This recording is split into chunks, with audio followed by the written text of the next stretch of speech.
할렐루야. 오늘도 주님의 전에 오셔서 함께 영상으로 예배 함께 하시는 우리 성도님들 주의 이름으로 사랑하고 축복합니다. 오늘 5월 5일 어린이날인데요, 오늘도 우리가 주님 앞에 나아가서 함께 예배 드리길 원합니다. 우리 다 같이 사도신경으로 신앙 고백하시면서 오늘 예배 시작하겠습니다.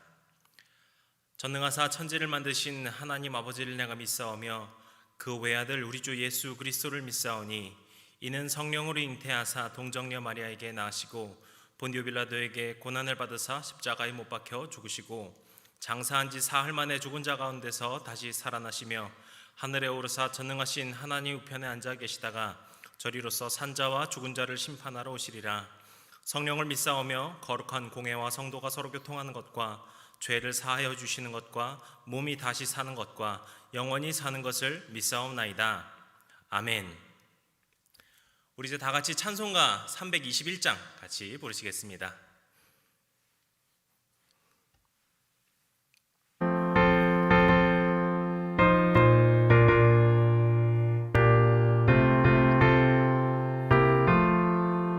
날 대속하신 예수께 내 생명 모두 드리리. 늘 진실하게 하소서 내 구주 예수여. 나 구주 위에 살리라. 내 기쁨 한량 없으리. 내 갈 길 인도하소서 내 구주 예수여. 날 구원하신 예수를 일평생 의지하오니 날 영접하여 주소서 내 구주 예수여. 나 구주 위에 살리라. 내 기쁨 한량 없으리. 내 갈 길 인도하소서 내 구주 예수여. 주 십자가에 달리사 날 자유하게 했으니 내 몸과 마음을 주 위에 다스게 하소서. 나 구주 위에 살리라. 내 기쁨 한량 없으리. 내 갈 길 인도하소서 내 구주 예수여.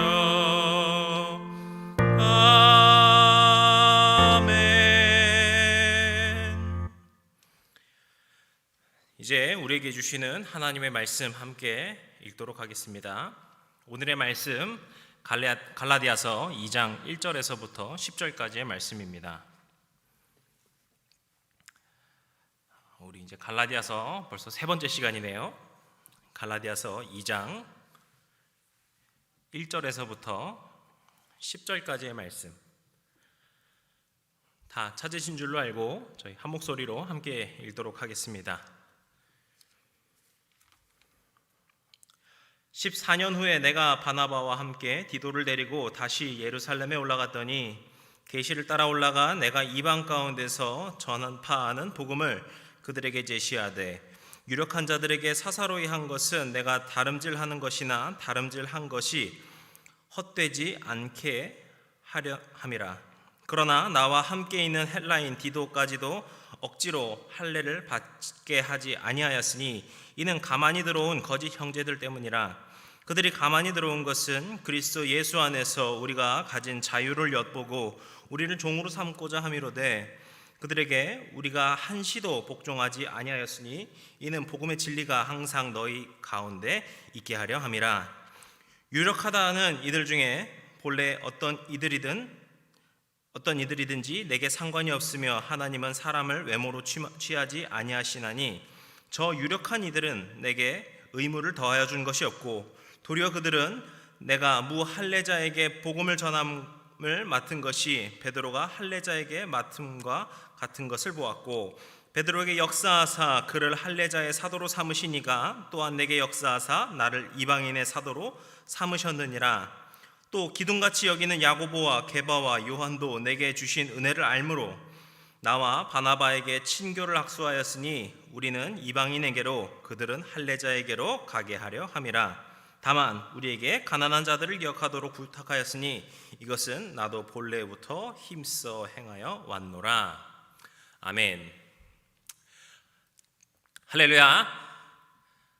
또 한 주간도 평안하셨습니까? 오늘 어린이날인데 또 행복한 어린이날, 또 자녀들 또 이렇게 만나시면서 귀한 시간들 보내셨기를 주님의 이름으로 축복합니다. 이제 오늘부터 이 갈라디아서 세 번째 시간이죠. 갈라디아서 2장의 말씀 앞부분을 함께 나누도록 하겠습니다. 저희는 이제 지난 두 번의 말씀 강해를 통해서 이 갈라디아의 편지를 보내게 된 상황이 무엇인지 나눌 수 있었습니다. 그것은 갈라디아 지역에 있는 교회들에 퍼지고 있었던 다른 복음이라고 하는 것 때문이었죠. 그것은 그리스도인들도 유대인 율법을 지켜야 한다는 사람들의 주장 때문에 일어난 것이었습니다. 그래서 바울은 이런 상황을 알고서 갈라디아 교회가 더 이상 흔들리지 않고 믿음의 마음을 붙들 수 있도록, 그 마음을 다잡을 수 있도록 편지를 보낸 것이죠. 그것을 저희가 이제 2주 동안 좀 나누면서 이야기했었는데요. 그러면서 바울은 오늘 말씀에서 이미 이 다른 복음이라고 하는 그 문제가 이미 전에 해결되었다는 것을 말해주고 있습니다. 오늘 말씀에 보시면은요, 바울이 14년 후에 예루살렘에 갔다라고 합니다. 여기서 14년은 지난주 말씀을 이렇게 통해서 저희가 이렇게 생각을 해보면은 바울이 부활하신 주님을 만났죠. 그리고 3년 후에 베드로를 비롯한 사도들을 만나고 선교를 떠났습니다. 그리고서 또 14년인 것입니다. 이렇게 해서 이 14년 후에 예루살렘에 올라간 이유가 무엇인가 하니까 바울이 이 선교에서 자신이 그 14년간 겪었던 그 선교에서 겪은 문제 때문이었습니다. 그 문제가 바로 이 유대 율법을 이방인도 지켜야 하는가 하는 문제였죠. 이방인도 유대 율법에 따라 절기도 지켜야 된다, 규례도 지켜야 한다, 할례도 행해야 한다라는 주장들이 나오면서 이제 교회를 공격하기 시작한 것입니다. 특히 절기나 아니면 규례를 지킨다라고 하는 것은 우리가 행위적으로 드러나기는 하지만 너 절기 지키고 있어 안 지키고 있어? 지키고 있습니다 할 수 있지 않습니까? 그런데 이 할례라고 하는 것은 너 할례 받았어 안 받았어? 라고 하면은 이것이 드러나기 때문에 이것이 굉장히 중요한 문제였습니다. 할례를 받지 않은 사람은 이방인이고, 그리고 할례를 받은 사람만이 하나님의 백성이다. 그렇기 때문에 너희들이 그리스도인이라고 할 때 그리스도인과 동시에 이 유대 율법을 지키면서 특히 이 할례를 받아야 된다라는 것을 주장하기 시작한 것이죠. 그런데 이방 그리스도인들은 예수 그리스도를 믿음으로써 변화된 그런 경험들을 한 사람들인데 갑자기 이제 와서 유대 율법을 따라야 된다, 할례 받아라 이렇게 하니까 이것이 받아들여지기 어렵고 여러 가지 곤란한 상황들이 생겼겠죠. 선교에도 걸림돌이 되었을 것입니다. 그래서 이 바울과 바나바가 예루살렘으로 가서 그곳에 있는 사도들 그리고 장로들과 함께 이 문제에 대해서 논의를 요청하게 되고 이 논의를 하게 되는데, 지금 그것이 바로 사도행전에서 나오는 것, 그리고 오늘 이 사도 바울이 이 편지에서 이야기하고 있는 예루살렘 회의입니다. 그래서 이 예루살렘 회의에서 이방인이 할례를 받아야 되는가, 유대 율법을 지켜야 되는가에 대한 문제를 놓고서 이제 논의를 하게 되고, 그 결론적으로는 이방인들은 할례를 받지 않아도 된다라는 결정을 내리게 됩니다. 그래서요, 이 다른 복음이라는 문제는요 이미 전에 해결된 거예요. 그렇다 보니까 바울 입장에서 생각해 볼 때는요, 이것이 이미 결정난 일인데 다시 갈라디아 교회에서 문제가 된 것이 한편으로는 좀 답답하게 느껴질지도 몰랐습니다. 그럼에도 불구하고 바울은요 당시 예루살렘 회의의 일을 통해서 갈라디아 성도들에게 그 믿음의 약속을 가르쳐주고 있습니다. 그래서 우리가 오늘 이 말씀을 볼 때는요, 오늘 본문뿐만이 아니라 이 예루살렘 회의에 대해서 좀 이야기를 나눠야 할 것이어서 오늘 이 사도행전 말씀도 함께 15장 말씀을 함께 좀 보려고 합니다. 이 예루살렘 회의에서 이 할례 문제가 제가 아까 한 줄 요약으로 그냥 잘 해결됐다라는 이야기를 해서 그냥 쉽게 해결됐다라고 생각하실지 모르겠는데 이것이 생각보다 쉽지는 않았던 것 같습니다. 그 중에 반발하는 사람들도 있었는데요. 사도행전 15장 5절 말씀입니다. 바리새파 중에 어떤 믿는 사람들이 일어나 말하되 이방인에게 할례를 행하고 모세 율법을 지키라 명하는 것이 마땅하다. 마땅하다니. 아멘. 이렇게 이 성도들, 유대 기독교인들 중에서는 이런 어떤 저희 보시는 사도들, 제자들처럼 어부 출신이라던가 그런 출신뿐만이 아니라 이제는 바리새인들 중에서도 이제 기독교인으로서 예수님을 믿는 사람들이 나오기 시작한 것입니다. 그런데 이들의 입장은 여전히 강경했던 것이죠. 이방인도 유대 율법은 믿어야 되지 않냐, 그리고서 예수를 믿는 것이지 아니야라고 주장을 하게 된 것이죠. 그렇다 보니 이 문제를 이제 결정을 해야 되는데 한쪽에서 지금 현실에 있는 이 이방 선교를 하고 있는 바울과 바나바, 그리고 이 이방 교회는 이것이 너무나도 힘들다라는 입장이 되는 것이고, 한편에 있는 이 유대 기독교인 중에 무리는 이거 무조건 해야 된다라는 것이 되니까 이것이 결정이 참 쉽지 않았을 것이고 역시 부담도 굉장히 컸을 것으로 생각이 됩니다. 그런데 그때 베드로가 회의에 모인 사람들 앞에서 이렇게 이야기를 합니다. 굉장히 멋있는 이야기를 하는데 15장 7절부터 9절까지의 말씀, 제가 말씀을 먼저 쭉 읽어드리겠습니다. 많은 변론이 있은 후에 베드로가 일어나 말하되 형제들아 너희도 알거니와 하나님이 이방인들로 내 입에서 복음의 말씀을 들어 믿게 하시려고 오래전부터 너희 가운데서 나를 택하시고 또 마음을 아시는 하나님이 우리에게와 같이 그들에게도 성령을 주어 증언하시고 믿음으로 그들의 마음을 깨끗이 하사 그들이나 우리나 차별하지 아니하셨느니라. 지금 베드로는요, 하나님께서 성령을 주셔서 그들의 믿음으로 그들의 마음이 깨끗하게 하셨다고, 그들의 마음을 깨끗하게 하셨다라고 이야기하고 있습니다. 여기서 이 깨끗하게 했다는 말이 굉장히 중요한 이야기입니다. 왜냐하면요, 이 모세의 율법과 할례를 중시하던 사람들에게 이방인들을 지칭하는 이야기가 있었는데 그것은 바로 부정한 사람이라는 이야기입니다. 많이 들어보셨을 겁니다. 부정한 사람, 부정한 자로 여기고, 부정한 자는 이 무리 가운데서 이제 멀어지게 하고 이런 식으로 해서 부정한 사람들에 대한 이야기를 하는 것이 이 성경에 자주 나옵니다. 그런데 이 부정하다는 말을 영어로 하면요, unclean, 그러니까 깨끗하지 않은 사람이라는 의미예요. 그러니까 정하다, 부정하다라고 하면은 우리가 이제 언어상으로도 다 이해가 되시겠지만 우리가 조금 더 우리가 최근에 사용하는 언어로 보면은 깨끗한 사람과 깨끗하지 않은 사람이라고 보는 것이죠. 그러니까 지금 베드로가 선포하는 것은 무엇인가? 이방인들이 할례가 아닌 성령 안에서 믿음으로 이제 그들이 부정한 자들이 된 것이 아니라 깨끗함을 입었다, 그들이 정하게 되었다라고 선포한 것입니다. 이게 굉장히 충격적인 것이죠. 그러면서 마지막으로 이렇게 선포합니다. 11절이죠. 그러나 우리는 그들이 우리와 동일하게 주 예수의 은혜로 구원받는 줄을 믿노라 하니라. 아멘. 그들이 무엇으로 구원을 받았습니까? 할례로 구원을 받았습니까? 모세 율법으로 구원받았습니까? 지금 베드로는 복음의 핵심, 그 본질을 이야기하고 있습니다. 우리가 무엇으로 구원을 받느냐? 바로 주 예수의 은혜로 구원받는 것이 아니냐. 이 뒤에 이제 야고보도 또 이야기를 하는데 역시 베드로의 말을 지지하면서 또 이렇게 마음을 모으면서 그렇게 결론적으로 이렇게 회의가 끝이 나는 것이 바로 이 예루살렘 회의입니다. 여기서 지금 우리는 이 사도들의 모습, 특히 베드로의 이야기, 그리고 그것을 또 지지해줬던 야고보를 통한 이 이야기를 우리가 다시금 새겨보아야 할 줄로 믿습니다. 지금 베드로가 말하고 있는 그 선포가 어떤 것입니까? 앞서 말씀드린 것처럼 어떤 행위, 어떤 그 겉모습 때문이 아니라 그 담긴 의미를 기억해야 된다.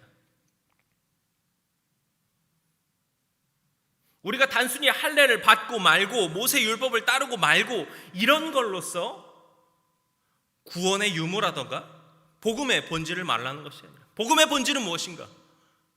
죽어야 되는 우리가 예수 그리스도의 피로 구원받았다.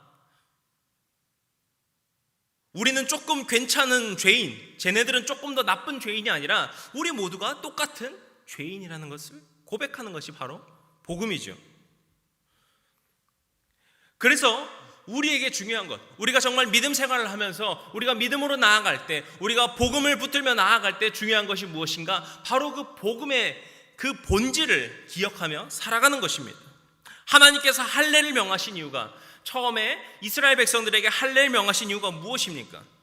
믿음의 백성들이 이방인들이 믿고 있는 그 이방신들에게 섞이지 말고 그들이 거룩하게 구별되기 위한 증표로서 할례를 명하신 것입니다. 단순히 그들이 할례를 행하면은 하나님의 백성이 되었을까요? 그랬다면은 바벨론에 의해서 유다가 멸망한 그 시점에 결코 멸망할 수가 없었겠죠. 왜냐하면 그때도 사람들은 다 할례를 받고 있었으니까요. 할례라는 것으로 거룩하게 구별되는 것이 아니라 하나님의 백성은 하나님의 마음을 품으면서 거룩한 삶으로 그것을 나타내면서 구별되는 것입니다. 그리고 그 구별을 증표로서 나타내는 그 표식이 할례인 것이죠. 예수님께서도 제자들에게 알려주신 것이 바로 이런 것이었습니다. 예수님께서는요, 제자들에게 너희 율법을 지켜야 된다 이렇게 말씀하진 않으셨어요. 하지만 그럼에도 제자들에게 어떻게 말씀하십니까? 너희의 의가 서기관과 바리새인보다 더 나아야 한다. 주님께서 이렇게 말씀하십니다. 그 사람들만큼 율법 우리가 잘 알지 못하는데요, 우리가 그 사람들만큼 규례를 지키지 못했는데 우리가 어떻게 그들보다 더 의롭게 될 수 있겠습니까? 어떻게 그렇게 할 수 있습니까? 율법이 아니라, 할례가 아니라 우리가 하나님의 은혜로서, 그리스도를 믿는 믿음으로써, 성령으로 거듭나게 됨으로써 나를 변화시켜 주신 주님의 십자가의 능력으로서 이 모든 것이 가능한 것이죠. 율법이나 어떤 할례가 아니라 주 안에서 새롭게 되고 주 안에서 거룩하게 되는 것입니다. 이렇게 예수님의 가르침을 배운 제자들이기 때문에 이 이야기를 회의에서 담대하게 선포할 수 있었던 것이죠. 할례를 받고 말고 하는 어떤 인간적인 표식, 그 겉모습으로 우리가 판단하는 것이 아니다. 예수님을 닮으며 살아가는 그 믿음으로 우리가 거룩하게 되고 깨끗하게 되고 정하게 되는 것이다. 베드로는 이렇게 복음은 겉모습이 아니라 그 안에 담긴 그 의미, 그 본질이 있으며 그것을 마음에 새기고 그것을 살아내는 것이 중요하다는 것을 지적하고 있는 것입니다. 제가 군대에서 이제 군대 처음 자대 배치를 받게 되고 이제 2등병 이렇게 딱 마크를 달고 이제 자대 배치를 받았을 때 제일 처음에 저에게 주어진 이제 임무가 있었습니다. 그 뭐냐면요, 이렇게 빼곡하게 적어놓은 그 노트가 있었는데 그 노트가 뭐냐면은 그 경계 근무 요령, 그 경계 원칙, 방법, 이게 빼곡하게 적혀 있는 거예요. 그래서 너 일주일 동안 이거 다 외워야 된다 이렇게 딱 선임들이 이걸 줬어요. 그래서 아주 열심히 외웠죠. 이제 막내니까 아주 열심히 외웠습니다. 그래서 나중에 이제 일주일 뒤에 선임분들이 와가지고 막 질문을 했습니다. 뭐 경계 요령 어떻게 되냐 이런 것들을 막 설명을 이제 질문을 하는데요. 제가 잘 대답을 했거든요. 근데 막 혼나는 거예요. 나 잘 대답한 것 같은데 왜 자꾸 혼이 나지? 그런데 뭐 때문에 혼이 나나 보니까 이 노트에는 이 문장 끝에 뭐뭐 한다 라고 써 있는데 그걸 뭐뭐 합니다, 뭐뭐입니다 이렇게 말했다던가, 아니면 경계 근무를 설 때인데 경계 근무를 설 때는 이런 식으로 말했다던가, 이거 틀렸다는 거예요. 그래가지고 막 혼나고 막 이러면서 해가지고 다시 외우고 막 그랬던 기억이 나는데요. 제가 나중에 선임이 되고 나서 그때의 기억들을 떠올리고 제가 이제 후임들을 가르치는 입장이 되니까 그때의 그 기억이 나면서 너무 재미있고 좀 우스고 그랬습니다. 이 경계근무 그 요령에 대해서 공부하고 그거 외우고 배우는 거 되게 중요한 겁니다. 그거를 탁 말할 땐 튀어나올 수 있을 정도로 잘 숙지하고 있어야 되는 게 맞다고 봐요. 저도 제가 군인은 아니니까, 제가 직업군인은 아니니까. 근데 그 당시에 봤을 때 그건 맞다고 보는데, 그걸 가르치는 이유가 무엇입니까?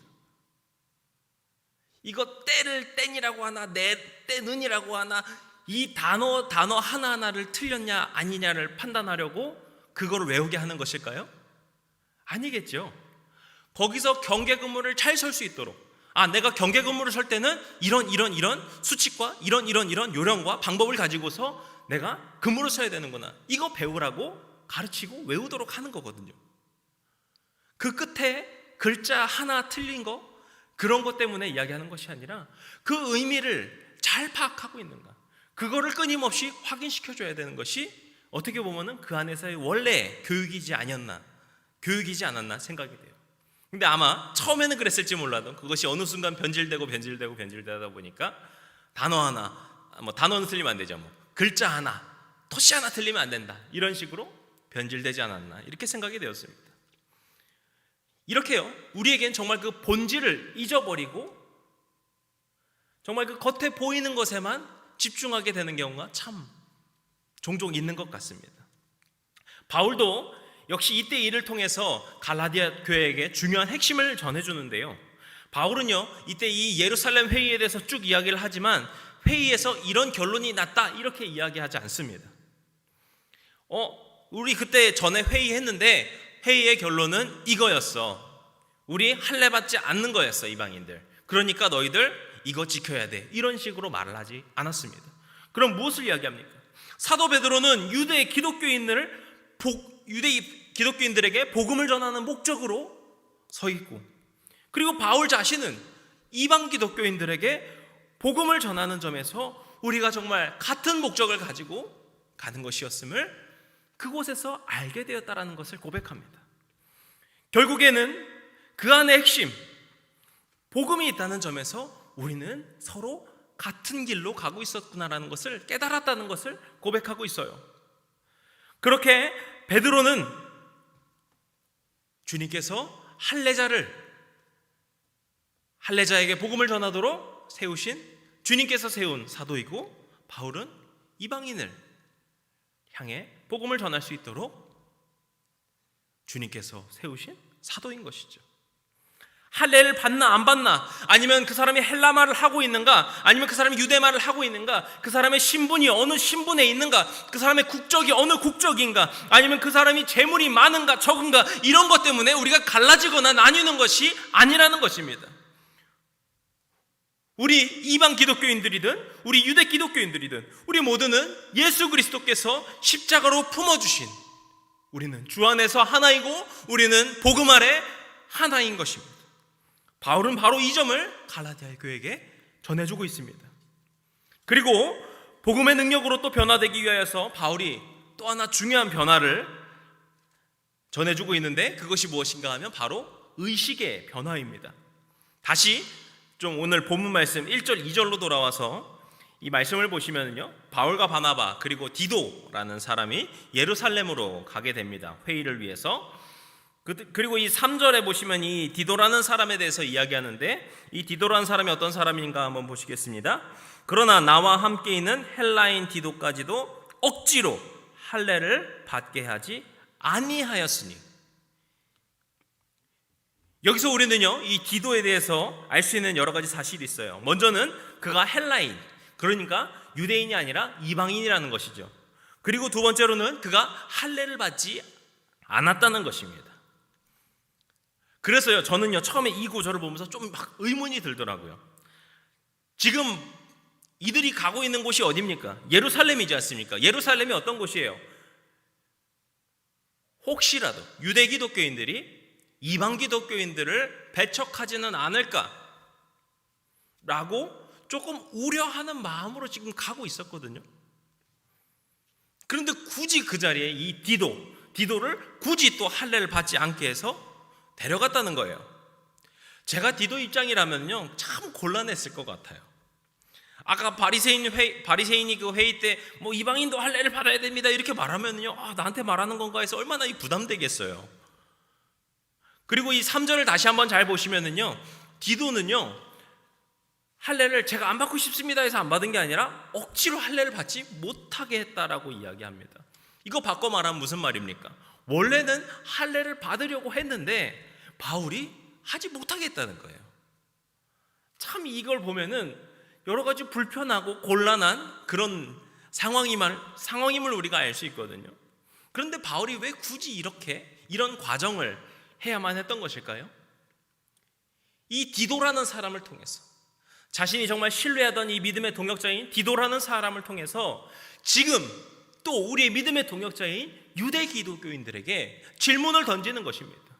이렇게 나와 함께 충성되게 일하고 있는 주의 제자이자 믿음의 사람 디도, 이 디도라는 사람이 있는데 그 사람이 그저 할례를 받지 못했다라는 그 이유 하나만으로 깨끗하지 못하다라고 할 수 있습니까? 유대 기독교인들이 갖고 있던 그 이방인에 대한 편견, 그 고집에 대해서 정면으로 부딪히고 그들의 의식이 변화될 수 있도록 사도 바울이 그렇게 했다라는 것을 우리가 생각해 볼 수 있는 것입니다. 이렇게 해서 그들 안에 있는 그 의식, 더 나아가서 그 믿음의 토양을 완전히 변화시키고자 한 것이지요.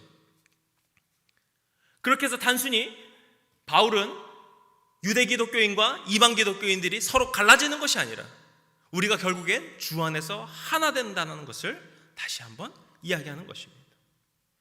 이렇게 우리 믿음의 백성들은요, 내 안에 있는 그 믿음의 토양이 정말 온전케 갈려져 있는가, 온전케 세워져 있는가, 날마다 씨름하고 고민하고 묵상해야 합니다. 최근 어떤 그 젊은 사람들, 특히 완전히 10대죠. 10대 사이에서 이제 어떤 이렇게 웃은 약간 유머 같은 것이죠. 그런 캠페인인데 바로 멈춰라고 하는 그 학교 폭력 방지 캠페인을 요즘에 이렇게 많이 이렇게 이슈가 되고 있습니다. 이게 원래 2012년도에 이 교육청에서 이렇게 시작된 것인데 최근에 이게 좀 이슈화가 막 되고 있거든요. 이게 쉽게 말을 하면은 학교 안에서 학교 폭력이 있으면은 가해자나 피해자뿐만이 아니라 제3자, 그것을 보고 있는 방관자 같은 우리들도 멈춰라는 말을 하면서 참여해야 된다라는 어떤 그런 취지에서 이루어졌다라고 하는데, 이게 현실적으로는요, 이게 할 수가 없잖아요. 현실적으로는 그렇게 할 수가 없거든요. 그래서 이제 약간 좀 우스갯거리가 되어서, 놀림거리가 되어서 요즘에 이렇게 막 이야기가 나오고 있는 게 이 멈춰라는 이야기입니다. 그래서 제가 이제 청소년부에 있다 보니까 청소년부 애들이랑 이야기하다 보면 애들도 막 장난으로 멈춰 막 이런 거 장난치고 그러는 걸 이렇게 보게 되는데요. 이 멈춰라는 캠페인이라고 하는 것, 이것의 핵심은요, 단순히 누가 멈춰라고 하는 그 단어를 말하는 것에 있지 않다라고 생각이 됩니다. 그리고 그 안에는 조금 디테일하게는 어떤 방법이라던가 어떤 취지라던가 의의라던가 어떤 시스템이 있긴 하겠지만, 제가 이것을 이렇게 볼 때 정말 이 안에 정말 중요한 것이 무엇인가 하면은 바로 이 멈춰라는 말을 굳이 하지 않더라도 이제 사람들 한 명 한 명의 의식이 변화되는 거예요. 가해자와 피해자가 있어서 학교 폭력이라는 것이 일어날 때, 아이고 쟤네들이 저런 일을 당하고 있구나, 저런 일을 하고 있구나 라고 해서 끝나는 방관자의 입장이 아니라 저거를 우리도 말려야 될 텐데, 저것이 잘못된 것인데, 저것을 우리가 방관하고 있는 것이 아니라 저거를 누군가가 개입해서 말려야 할 텐데 라고 하는 의식의 변화가 한 명 한 명 일어나야 되는 거예요. 그렇게 되면은 비록 지금 당장 어떤 결과물이 나오진 않겠지만 우리의 의식들이 많이 변화가 되었을 때, 우리 학생들의 의식들이 많이 변화가 되었을 때, 그런 폭력이 일어날 때 정말 다수에 해당하는 방관자들이 이제 방관자가 아니라 함께 그것에 개입하게 되어서 그런 일은 안 되지 않나, 멈춰야 되지 않나 라고 할 수 있다라는 거예요. 그래서 이렇게 의식이 심어지면서 어떤 공동체가 변화될 수 있다라는 것이죠. 지금 사도 바울이 디도를 통해서 보여주는 것이 바로 이 의식의 변화입니다. 이방인은 배척해야 된다. 할례 받고 율법을 지키는 유대인은 거룩하다. 이것은요, 처음에 하나님께서 할례와 율법을 주신 그 목적에 맞지 않습니다. 그리고 예수님께서는 오히려 이렇게 율법만을 따지던 바리새인과 사두개인을 지적하시고 그들을 노하셨습니다. 예수 그리스도를 믿는 주의 백성 모두는 주 안에서 하나 된 백성임을 믿는 그 믿음, 그리고 그러한 변화를 통해 주의 성도들이 복음 아래서 하나가 되어야 함을 우리가 이야기해야 되는 것이죠. 우리 한 사람 한 사람의, 우리 믿음의 백성들의 의식이 변화될 때 우리의 공동체가 건강한 복음의 공동체로 변화가 될 수 있다라는 것입니다. 오늘 이 말씀을 이제 좀 정리하려고 하는데요, 오늘 우리는요 어떤 사람들입니까? 우리는 바로 예수 그리스도를 믿는 그 복음으로 살아가는 주의 제자들인 줄로 믿습니다. 이런 의미에서 우리는 이 오늘 예루살렘 회의에 나온 결정처럼, 그리고 바울이 우리에게 전해주고 있는 것처럼 우리는 주의 복음 안에서 하나가 되어야 될 줄로 믿습니다. 우리가 하나가 된다는 것은요, 뭔가 대단한 능력이 있어서 하나가 될 수 있는 것이 아니죠. 바로 오늘 말씀처럼 그 복음의 본질, 그 참된 뜻 아래로 들어갈 때 우리가 복음 안에서 하나가 되고 변화되는 줄로 믿습니다. 그리고 우리의 이 믿음의 토양이 온전하게 변화되고 서로 편견 없이 서로를 사랑하는 그 믿음으로 나아갈 때 우리가 또 누군가의 겉모습을 보고 판단하는 것이 아니라 그 사람의 속사람을 바라보는 그 거룩하고 성숙한 믿음의 의식으로 변화될 때 우리 주의 공동체가 사랑의 공동체, 믿음의 공동체, 주 안에서 든든하게 서 있는 거룩한 공동체가 되는 줄로 믿습니다. 오늘 우리 교회가 그런 주의 복음의 능력 안에서 서로 품고 하나가 되는 것을 꿈꾸는 그런 교회로 나아가기를 간절히 축복합니다. 아직은 우리가 이 코로나 상황 때문에 서로 만나기가 참 어렵습니다. 하지만 우리가 몸은 서로 멀리 있을지라도 우리 모두 주님 안에 있으면서 지금 이 시기에 더욱더 복음과 말씀으로 온전하게 세워지기를 바라고 그것을 향해 나아갈 때 그렇게 우리의 믿음의 토양이 변화가 되고 우리가 더욱더 복음의 진리 아래로 들어갈 때 우리 교회가 더욱더 아름다운 주님의 숲, 은혜의 숲이 될 줄로 믿습니다. 오늘 우리를 주 안에서 하나 되게 하시는 그 놀라운 역사를 꿈꾸며 살아가시는, 그렇게 주의 복음의 능력으로 살아가시는 주의 자녀들, 주의 제자들이 되시기를 주님의 이름으로 간절히 축복합니다. 기도하시겠습니다. 사랑이 많으시고 우리를 위하여 죽으시고 우리를 위하여 부활하신 우리의 유일한 구세주 되신 우리 주님, 이 시간 우리가 다시 한번 주님 앞에 나와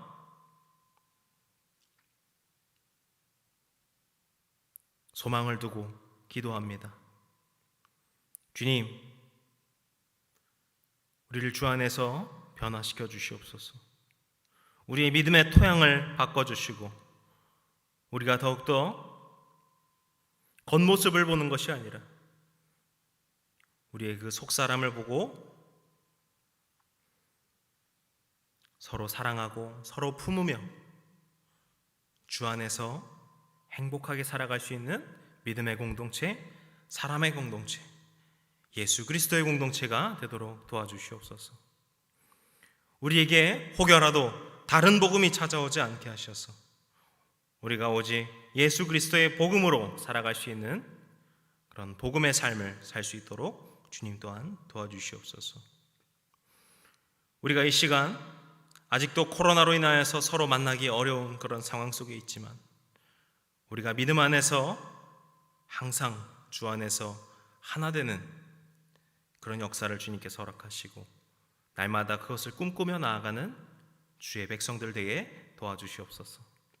이 시간도 우리를 말씀 아래 겸손케 하시고 회개케 하신 줄로 믿습니다. 이제 주님의 능력으로 우리를 새롭게 변화시켜 주시고 더욱더 성숙한 주님의 백성들로 살아갈 수 있도록 주님 도와주시옵소서.